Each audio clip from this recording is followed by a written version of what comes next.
Hello, in this presentation we will compare QuickBooks Online versus QuickBooks Desktop. Hello, in this presentation we will record an adjusting entry for an invoice or accounts receivable within QuickBooks Online.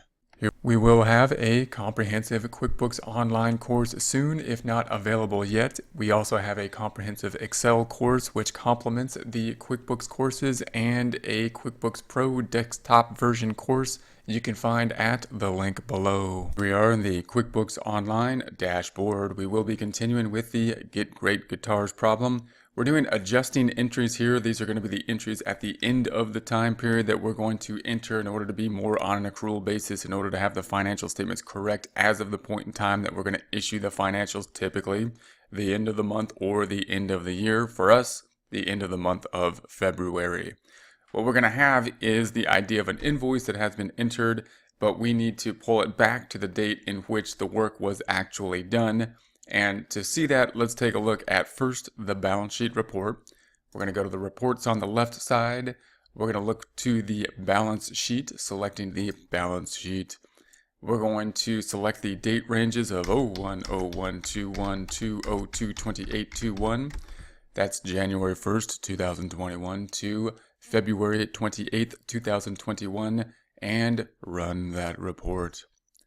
We're going to say that we're going to issue our financial statements as of February 28th, the end of this month, and therefore this is our cutoff date. We want to make everything right, as close to an accrual basis as possible, to make the best decision making on it and to be able to provide the most correct numbers as of this point in time.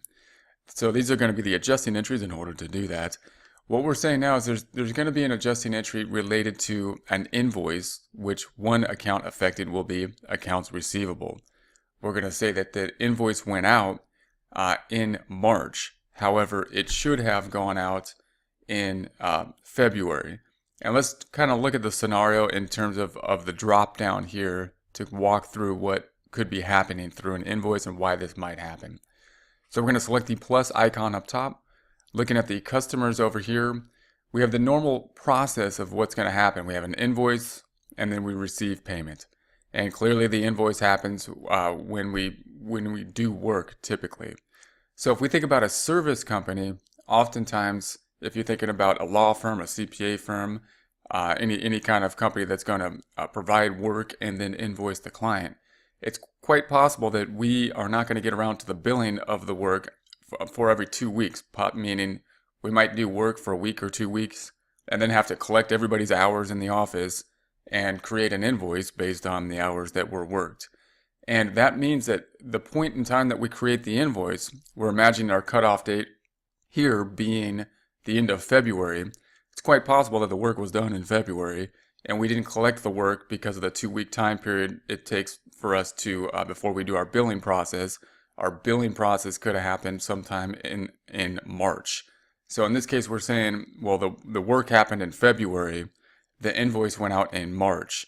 So to be on a perfectly accrual basis, that's not exactly correct. What we would want to see is everything that is done in February be billed in February. So note that QuickBooks records revenue when the invoice is created, which is closer to an accrual basis than when cash happens. However, it's not perfect. It's just still a convention that the system has to use something to trigger that time period, and the invoice is what's used. So because it's still not perfect, we got to go in there and fix any kind of problems like this, like the invoice was created after the cutoff date, even though the work was done before the cutoff date.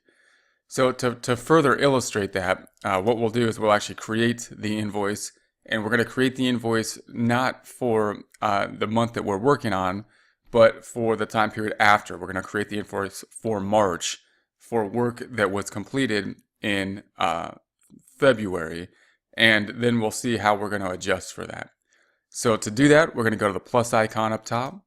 We're going to go to an invoice. And we're going to create a normal invoice. And it's going to be for Sam the Guitar Man. So I'm going to select the drop down, type in Sam.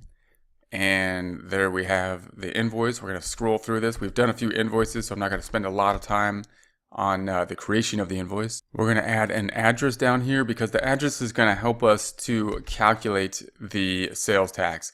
Now, obviously, I'm not being consistent with the addresses here because I'm really only adding them in order to help us calculate the sales tax.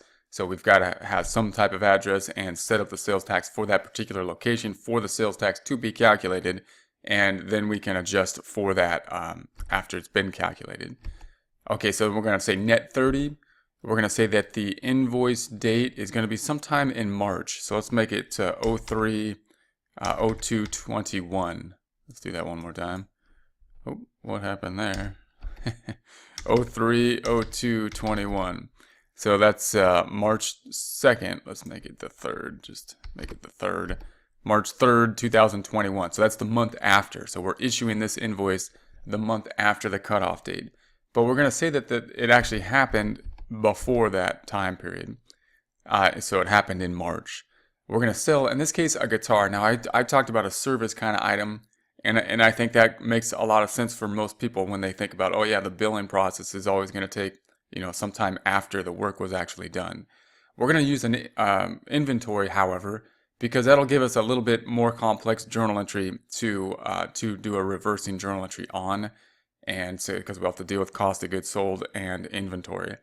Now the inventory, the same thing could happen. So for whatever reason, if we look at the shipping document, which is usually the driving document as to when the product changed hands, and the shipping didn't actually happen, the shipping actually happened in March, even though the invoice wasn't, in February, even though the invoice wasn't issued until March, then the same thing is the case. If the shipping document shows that it happened, we actually delivered the guitar in the month before the cutoff, which is February, and then we didn't invoice until this March, then we should really pull that back. And that's what we're going to be doing here. And this is kind of like you could think of this as a typical kind of audit procedure as well as an adjusting type procedure.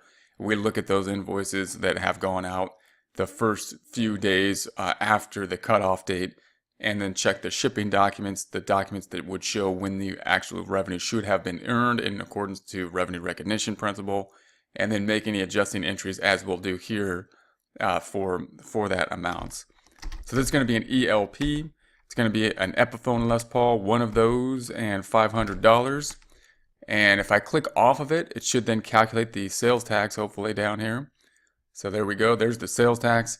Now remember, we're just going to be using a simplified just 5% sales tax because we want to make this problem kind of universal. Remember, sales tax, all you do on sales tax or usage tax is take the amount and then multiply it times whatever rate that whatever taxing authority you're dealing with is making you charge on it. So we're going to take 500, in our case 5%. Nice, kind of not exactly even, but nice standard rate. So we're going to say $25. $25 is the sales tax. We're going to say yes, that's okay. We want to keep that. Other, it's going to be a practice problem. So we'll tell QuickBooks that, and there we go. Okay, so here's our total, 525 that we have down here. So remember, if we look at this invoice, we'll take a look at it, but it's good to think about it whenever we record anything. The invoice is going to increase the accounts receivable by 525. It's going to increase revenue, but only by 500.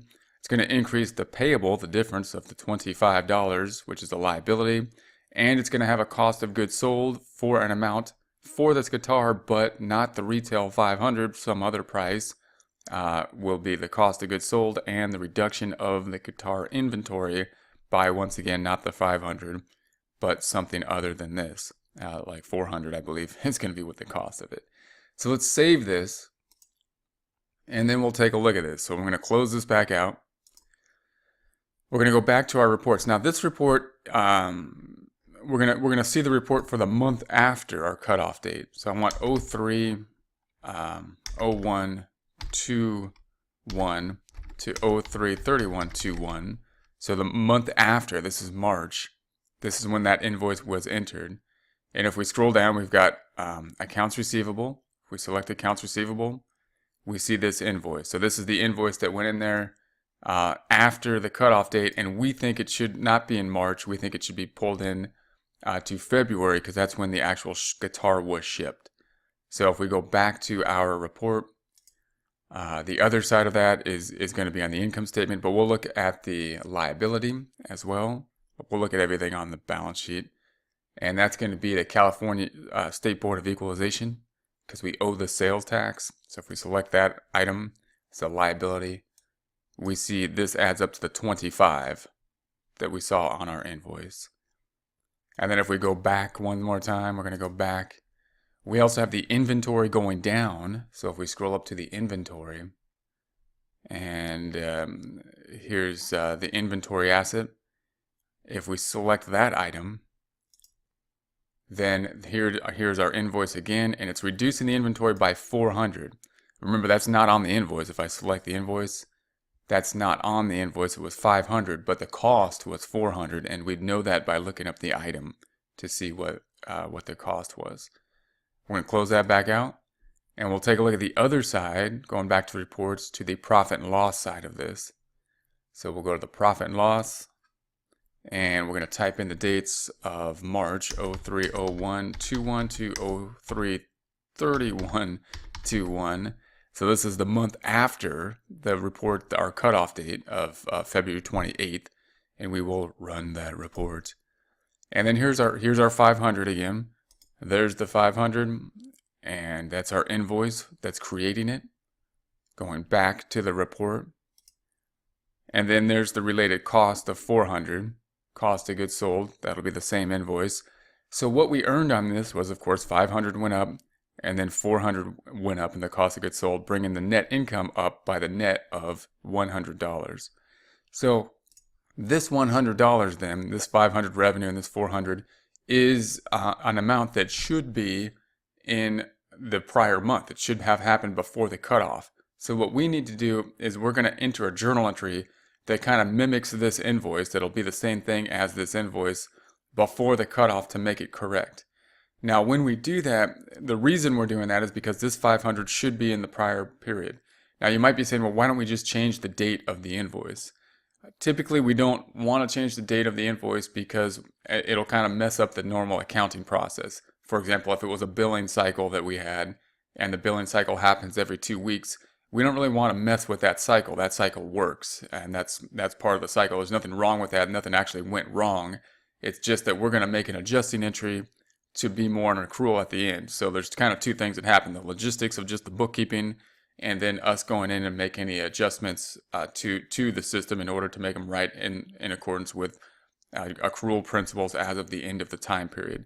So we're just going to basically record this again, but with a journal entry as of the cutoff date to put that 500 back in before the day before March, which will be there on our financial statements as we believe it should, because that's when the revenue was actually earned.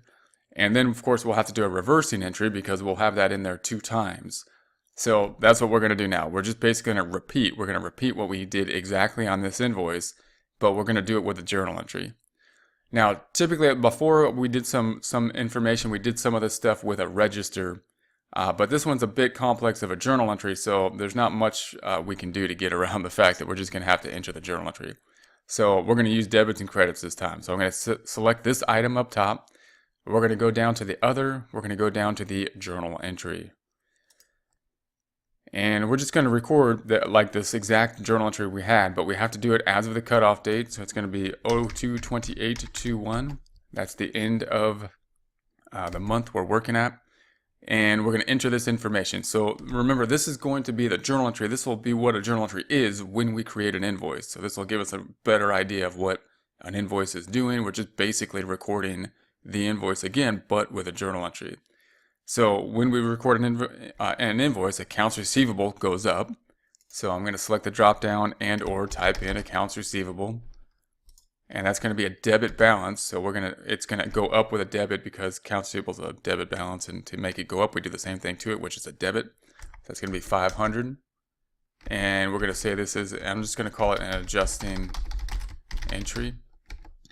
And we do need a name here because if we don't have a name, then QuickBooks will not let us record to accounts receivable because it won't be able to, without a name, create the subsidiary ledger, meaning tell us who we owe by, basically the accounts receivable represents people owing us money. And the system wants to make that subsidiary report telling us who owes us money. And it won't be able to do that unless we have a customer name. So we have to have something here, even though it's just an adjusting entry. And our customer was Sam the Guitar Man. So we're going to type in Sam the Guitar Man. And the other side of that, we have accounts receivable. And then typically we have sales or revenue. That's going to be the other side of this. So I'm going to call it sales or revenue. I believe we called it sales of product income. So we'll select that item. And actually this amount here was 500 was the sales price. And then it was 25 was the sales tax. So it's 525. This item here, however, was only 500 because that's the sales price, and it increased with a credit because revenue always has a credit, and so we just increased it with a credit. And we don't need a name there because sales doesn't need to be applied out for the use of a subsidiary ledger. And then the difference is going to go to sales tax payable. So if we can select that, we can find that in the drop down. It's going to be a liability account. And here it is, it's the California Board of Equalization because that's who we're paying our sales tax to. That's going to be the 25. And that would be it if, if it was a service company basically. But we also have the cost of goods sold and the inventory to deal with. So we're going to say that the cost of goods sold, which is an expense, cost of goods sold here, is going to be for the $400 amount, as we saw. It wasn't on the invoice, but we went and saw it when we recorded that invoice, 400. And then we have the inventory is going down. So this is going to be the inventory. It's an asset. It's going to go down by 400. So here's our journal. So you can see that this is what's really being recorded every time we make an invoice. And it's a bit more complicated than you might think on first glance. So we've got accounts receivable, which is an asset. Assets have debit balances. It's going up because people owe us more money, but by the full amount of the invoice, $525. Then we've got the revenue. Revenue is a credit balance account, and it goes up with a credit. So we go up by doing the same thing to it as its normal balance. So it's a credit, and we're going to credit it again, making it increase by the 500. The difference between the two is the sales tax that we collected. Sales tax is going to be a liability account payable. It's California Tax Board payable, which is sales tax payable. That's who we owe. And it has a credit balance because it's a liability. We do the same thing to it to make it go up, which is a credit. And then we have the cost of goods sold, which is the expense related to us consuming the guitar. So you can think of the income statement accounts as being the sales and the expense. So this went up in terms of revenue. This is an expense that's going to go up. The net of the two is going to be the net increase, the net income, which is going to be what we got for it minus what we purchased it for of the 400. It's a debit balance because it's an expense and it only goes up in the debit direction, so we're increasing it with a debit. And then we've got the inventory, which is an asset account, and it's got to go down because we gave away the guitar, and therefore we're going to do the opposite thing to it as its normal balance, which is a credit. Okay, so we're going to see if we can record this. It might tell if we didn't have this name here, it would say that we couldn't record it because we don't have a name. It might require us to have a name here because this is the type of a payable account we might want to list. Let's go ahead and see. We'll say save, and it's going to say, oh, it did record that, so we're good. So now let's go through this, and we recorded this as of 2/28 and see what happens. So I'm going to close this back out, and we're going to go back to our report. Let's go to the balance sheet first, and we're going to go to reports on the left. We're going to go to the balance sheet, and we're going to select our balance sheet as of 02/28/21 and 02/28/21. Let's make it 01/01/21. So January 1st, 2021 to February 28th, 2021. And then we will run that report. So here's the report we have. So if we go through this, once again, the accounts receivable should have gone up with a journal entry now. So if we select that item, and we scroll down, we should see as of the 31st, we have our adjusting entry. Here's our adjusting entry. And if we use journal entries, it's nice in QuickBooks because then it'll give us that a journal entry format. Whereas if I just entered an invoice, it wouldn't differentiate that it's an adjusting entry. So here is the amount. And if we select that item, of course, then we go to our adjusting entry. So I'm going to close this back out. And note that if we change this date range to the end date of this transaction report to 03/31/21 and run that report, and we scroll down, we're then going to see the fact that we have this basically in there twice. It's here now in March, and it's here in February. So this makes it correct as of the end of February, but as of March 3rd, it's going to be in there 2 times. And that, of course, is a problem. Not a problem for our financial statements as of the end of February, but it means that we're going to have to do something, and that means we're going to have to reverse this as of the first day after our cutoff date. That's how we're going to deal with this. We'll do that later, however, because right now we're just worried about getting our financial statements correct as of the cutoff date. So we're going to scroll back up. We're going to take a look at the other side of this. Let's go to the reports and go to the profit and loss. So reports, profit and loss report. We're going to change those dates once again to 01/01/21 to 02/28/21 and run that report. We scroll down, we have the sales or product income. If we select that item, we should see our adjusting entry right there. There's our adjusting entry. It's increasing by 500, not the 525, because it's just the sales amount, not including the sales tax. And once again, if we change this transaction report, I'm just going to hit the plus arrow a couple times to the 3rd, then run that report. We will see that we'll have that in there 2 times. So same scenario, we're correct as of February, at the end of February, but as of March 3rd, it's in there 2 times, and we're going to have to adjust for that. We're going to have to reverse, in essence, this entry in order to do that, in order to make that adjustment. So we're going to scroll back up. We're going to go back to the report. And then we're going to go look at the cost of goods sold.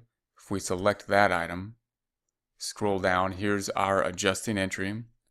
It's got the 400 in it. And that, of course, is our journal entry. Again, our adjusting journal entry. If we select that, here's our adjusting journal entry. And if we increase the date range once again up top to March 3rd, run that report. We scroll back down and we see that we have it in there 2 times. So it's not wrong to have it in there 2 times. It's correct as of the end of March because it should have been in March. So we pulled it back into March. But now it's going to be in there 2 times as of the end of we pulled it back into February. Sorry, we pulled it back into February from March. And then it's going to be in there 2 times as of March. So the financials are right as of the end of February. And then we're going to have to reverse it as of the first day of the next month so that it doesn't double up. Because this is fine for our normal purposes to just record it in March in accordance with our normal process. But it's not exactly generally accepted accounting principles. So we want to keep the 2 things separate. We want to keep the accounting department to do their normal cycle to record the invoices as they normally do with their process, and just make the tweaks that we need to make when we're actually reporting formally our financial statements. So then we're going to go back here one more time. And if we take the difference, and now let's look at the last piece, which is going to be on the balance sheet. So here we know that sales went up by 500, cost of goods sold went up by 400, and the difference is 100. So the difference is an increase to the report, the net income that we are reporting on for this time period, February, here.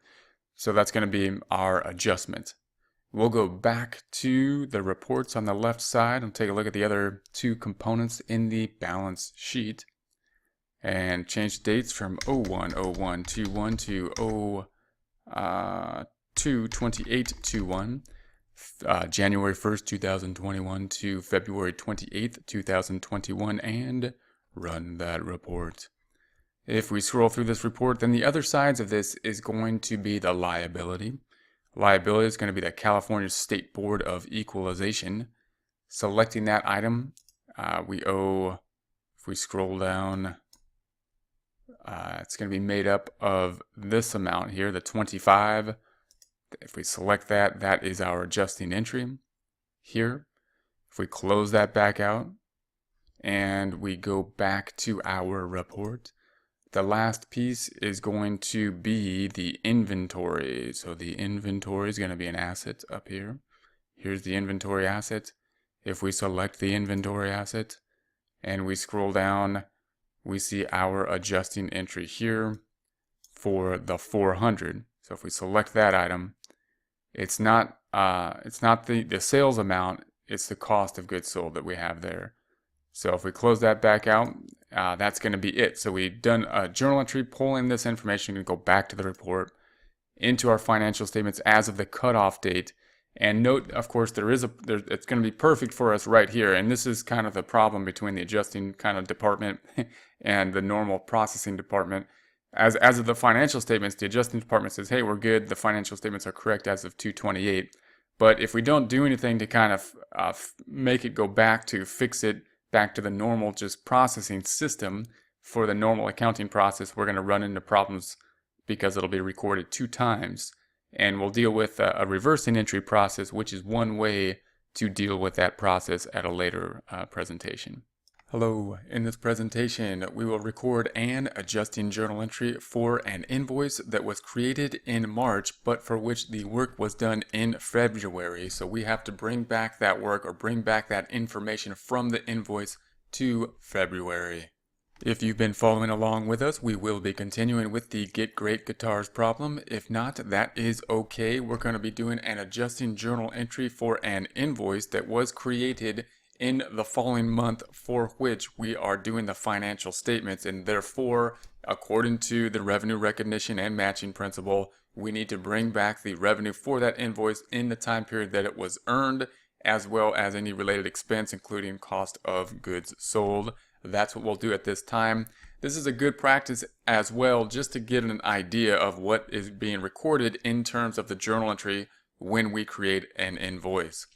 If you have the backup up to this time, you can restore the backup, go into File and Restore. If not, that's okay. We can follow along. We can work through the problem to get to this point in time. We currently have the current windows open. In order to open the current windows, you go to the View tab and open Window List. We also have the Home tab open here, so that can be found at the Company and Home tab. What we will do is we're going to go to the balance sheet first, take a look at our objective, and then we'll go back and look at the invoice that we will be adjusting. So we're going to go to the reports up top, we're going to go to Company and Financial, and then down to the balance sheet standard. We're going to change the dates to the dates we are working out in Customize Reports. We're going to create a range so that when we drill down on the information, we can see the range 01/01/21, January 1st, 2021 to 02/28/21, February 28th, 2021. We're going to say OK. This is our information. What we have here, and let's open one other report, and that's going to be the profit and loss. Reports, we're going to go to the Company and Financial and Profit and Loss and select the date range once again of 01/01/21, January 1st, 2021 to 02/28/21, and this is going to be the information that we're going to be working on. So our cutoff date, in essence, is February 28th. What we're saying here is there's an invoice that should be recorded here. This is our income account. If we double click on the income account and we go through these invoices, we're saying that there's an invoice here that should be here, which is not, which was entered as of the following month. And we need to pull it back in accordance with the revenue recognition principle. Now, this could happen for a couple different reasons. One, oftentimes it happens with a service company because when in the normal process of us creating an invoice, we will have to track everybody's time. And if we were doing guitar lessons, for example, we'd have to track everyone's time, create the bill, then send out the bill. So it's very possible that the work was done, the lessons were done in, say, in this case, February, but the invoice didn't go out until March, and therefore the revenue didn't get recorded to March. In terms of a perfect accrual system, even though this little icon says accrual, what that really means is QuickBooks is being driven by when the invoice is created. And so the invoice creation is when QuickBooks records revenue rather than when cash is received when we have this little accrual icon selected. If, however, the invoice was made after the time when revenue was recognized, it's still not in accordance with revenue recognition principles, and we should bring that back if we were to formally create the financial statements and really know how we're doing in a current month in terms of how much we earned. And if we wanted to make these reports for outside users, we should have that revenue included in the report at the time that we did the work. So we need to pull that back to this point. Now, I haven't created the invoice at this time because I'm actually going to create the invoice and then show you this report again and see what it would look like and how we would detect that, or one way we can detect that, and then we'll go back to here. Now, we're not going to do this with the service item. We're going to do this with an inventory item rather than the service revenue for an invoice, because we want to see the whole journal entry, the most complex journal entry, one that deals with not only just revenue, but with cost of goods sold. So this is a situation where we sold a guitar. The guitar invoice was entered in March, but we actually shipped the guitar in February. And therefore, when we look at the shipping documents, according to those, we should have the inventory or the sale recorded in February. So we need to pull that back. So what I'm going to do is I'm going to show what the invoice looks like first by creating the invoice in March. And then we'll take a look at it, and then we'll discuss on how we can pull that revenue back into the current time period that it was actually earned. So we're going to create an invoice for March. So I'm going to select Create Invoice. And we're going to say the customer is going to be, let's see, Sam the Guitar Man. And we could just type that in there. And we're going to say then the date is going to be 03/02/21. So March 2nd, 2021, after our cutoff date, is when this invoice was entered. We're going to show that what's going to happen when we enter this so that we can then recreate it with an adjusting journal entry. It's journal entry number 19. All this information will be the same. We're going to change the terms to net 30. The item that we will have is going to be that ELP guitar. QuickBooks automatically assigns tax. That's good. We're going to have quantity will be one of those. So here will be our invoice. We do want sales tax. So I'm going to go down to the bottom and we're going to say that tax will be applied. Okay. And so there's our 500. There's the 25 sales tax. Here's our transaction. It's going to be recorded in March. Now, we're going to say that this was recorded even though the sale happened prior to this date, even though the sale happened in February. So for whatever reason, we didn't enter the invoice until after the guitar was actually shipped, after we earned the revenue. We're going to record this and see what it looks like in March, and then we're going to talk about how to pull that information back. So if we record this, it's going to do a few things. It's going to increase revenue by the 5,000. It's going to increase the accounts receivable by 525. It's going to increase the payable in terms of sales tax payable by 25. And then it's going to decrease inventory by an amount we don't see here, but we will see it when we analyze this process. And then it's going to record a cost of goods sold. We need to know all that in order to make this adjusting entry and understand what is going on. So we're going to say save and close and then go observe that. So we'll say save and close. And yes. And then we'll go back to our reports. We're going to go to our reports, and now we're going to look for the next time period. So I'm going to look for the month after what we are working with, which is going to be 03/01/21, 03/31/21, and here's that information. We're going to do that same thing for the balance sheet, and we can see it here. We'll go to the Customize Reports and change the range again to 03/01/21, 03/31/21, and OK.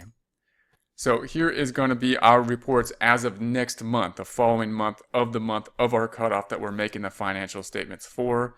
If we go back to the profit and loss, we see that we have that revenue of the 500 here. There it is there. If we double click on it, here it is here. If we close that back out, we have the cost of goods sold. We don't see that on the invoice, but it has been created from the invoice. If we double click on that, we see the item. If we double click, there's the invoice. So the cost of goods sold is 400. Closing this back out, closing this, going to the balance sheet, we're going to see that we have the receivable. Double clicking on the receivable, double clicking on that. There's the receivable for the 525. If we close that out and close this out, we also see that we have the payable in terms of the sales tax payable here of 125. Double click on that, double click on that, there's that. So we're going to close this out and close this out. We're going to go back to the profit and loss because it's easier to see here it being our only transaction in the profit and loss for the next month. And this is how we would really pick this up. We would go through the merchandise sales and try to see the recent sales in the following month and say, did we really earn the revenue in that time period, or was the revenue earned prior to that? How can we know? If it was merchandise, we can check the shipping documents. If it was something like time that we did service, like guitar lessons, then we can see the dates. We can go back to the data and see when the actual work was done. That's when we should be recording the revenue. So for whatever reason, we recorded this invoice in after the guitar was shipped, and therefore we have this problem where the 500 is recorded in the month of March. We need to pull it back to the month of February. Within QuickBooks, it is possible for us to just double click on this, and change the date. And we typically, however, we often don't want to do that because there might be a legitimate reasons for having the date within QuickBooks. And if it was a normal service business, that might just be our normal process that we bill every couple weeks, and we want to keep that process in our normal process and then just do an adjusting entry. It also could be that this invoice was already applied out. We might have already paid it. It might be tied to a purchase order. So it might be something typically within accounting systems, we don't go back and change the dates. Many accounting systems will not let us do that. It's better to have an audit trail oftentimes. So for that reason, we're not going to go back and do that adjustment. What we're going to do is just a journal entry to make our financial statements correct as of the cutoff date, as of February 28th, with just a journal entry. And not mess with the actual invoice. So we're going to pull this information back to February. There are a few different ways we can do this. The traditional way would be that we would go to company up top and we would make a journal entry and just make a journal entry and reverse everything that happened in terms of debits and credits. But if we don't know the debits and credits, we could do this without the debits and credits. So we're going to do this with registers and try and put this in place with registers. So first we're going to think about the sales half of this journal entry. So when we think about the sales half, we have this 5,000 here in revenue. The other side of that went to accounts receivable, and so the accounts receivable is up top here. So we had the 525 in accounts receivable, and then the 25 that is in the sales tax payable.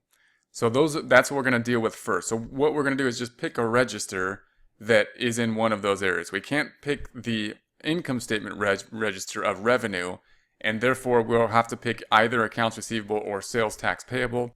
The accounts receivable register is a little bit different in its format, and therefore we're going to put this in place actually by looking at the sales tax payable register. So we're going to go to the sales tax payable register and try to see if we can put this information into that register without using debits and credits. So we're going to go to the banking up top. We're going to go to use register. And instead of the checking account, we're going to scroll down to the sales tax payable, which is going to be a liability.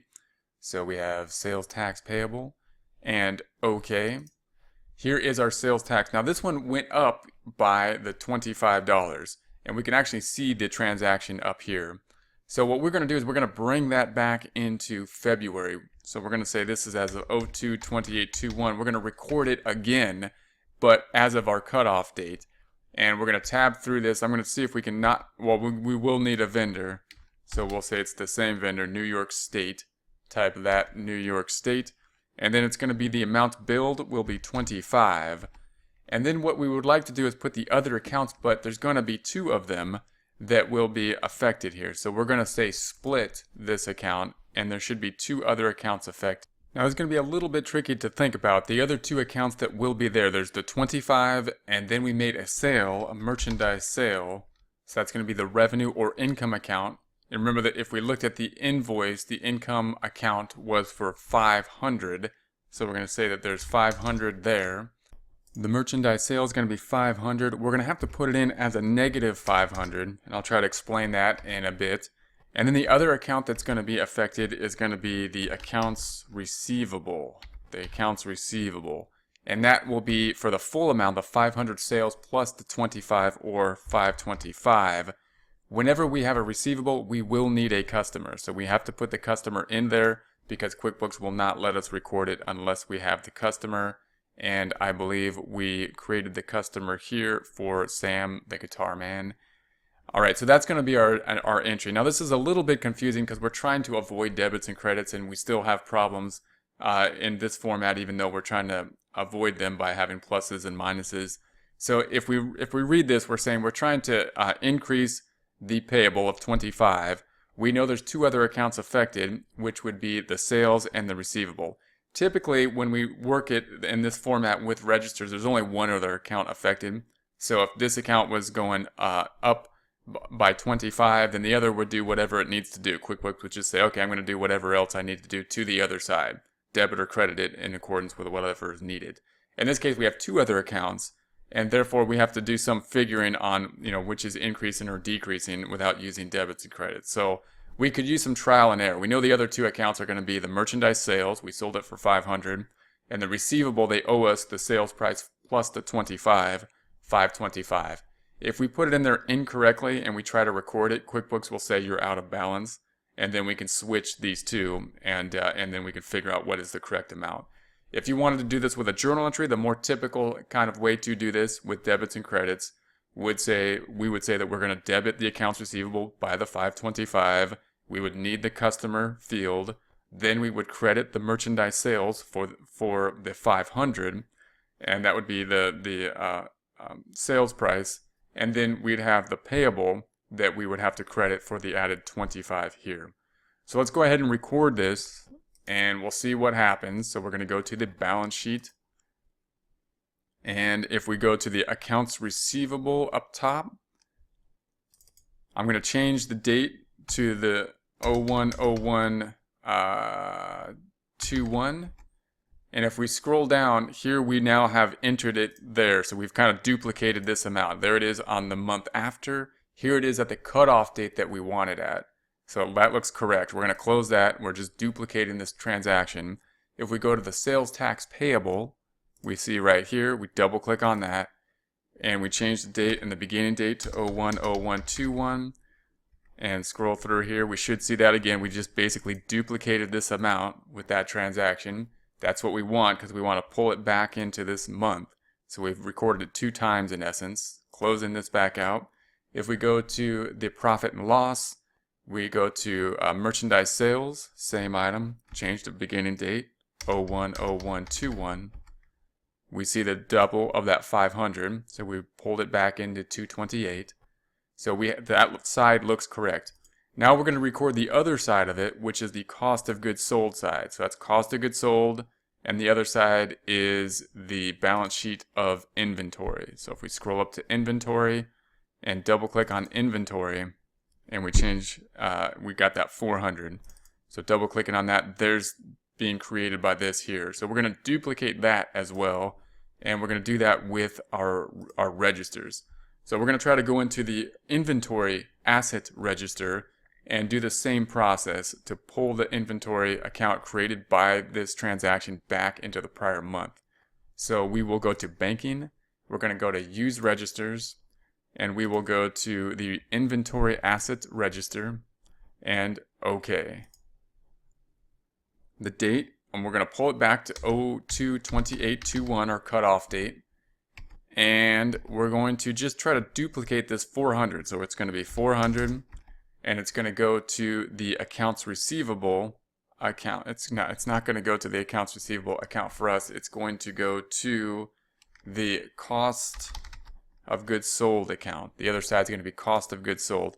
The reason it's got accounts receivable up here is because it's showing the split. So if you were able to see all the accounts, we'd have to double click on it, and there's the invoice, and then we can interpret what is happening. So it's trying to tell us there's a bunch of other accounts involved. We did ours in 2 journal entries, 2 transactions, and therefore we're just going to, this one will be easier than the last one in that there's only one other account. The inventory is decreasing by the 400, and the other side then is going to the cost of goods sold, that expense related to the inventory being used in order to help generate revenue. We're going to go ahead and record this, and then if we go back to the balance sheet and we go to our inventory, we're going to double click on it, and we're going to change that beginning range again to 010121. Scroll through there, and there we've duplicated it at the 228. So there it is there. We pulled it back to the account we needed in, the time frame we needed in. Closing this, going to the profit and loss. If we double click on the cost of goods sold, change that beginning range 010121. There again we see that we pulled it back here to that 400. So that's what we're looking to do. I'm going to close this back out. And so what we have done now is pulled that information back to the date we wanted in. If we want to look at that in summary, we're going from 010121 to 022821, and we're saying that we now have in the income statement that the time frame that it should be in, this invoice has been recorded and pulled back into that date, recording the appropriate amount of revenue and expenses. If we go to the merchandise sales, we see that amount of revenue here related to this transaction. If we go to the cost of goods sold, we see the 400 cost of goods sold. And if we go to the balance sheet and change that date range again from 010121 to 12 or to 022821, we then see the accounts receivable here, scrolling down, of the 525, and we should see the payable in terms of the sales tax payable, double clicking on that, of the 25. So there's that information. Now this was a longer process, of course, because this was a process with recording the invoice, and we did so not by creating another invoice, but by doing something similar to creating journal entries, working with the registers. Now you'll note that we have created our financials to be correct as of the cutoff date, as of the date of the financial statements, which is February 28, 2021, but we have in essence duplicated this transaction. We've duplicated that sale. We've duplicated the accounts that are affected from that invoice that was created in March. So what we need to do now is go back and do a reversing entry.